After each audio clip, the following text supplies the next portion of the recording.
தாயே சிவனுடன் ஆடும் நாயகி அங்காள தேவி சிம்மரத ஏறும் சூழினி சிரமாலை சூடியாடியே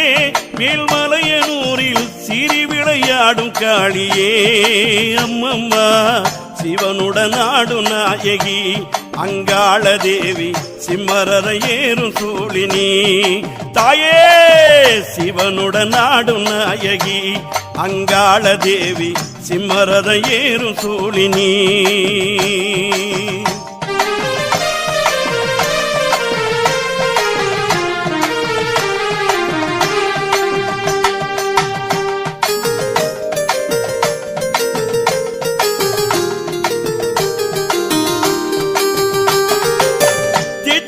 கையினிலே சிரமாலை கழுத்தினிலே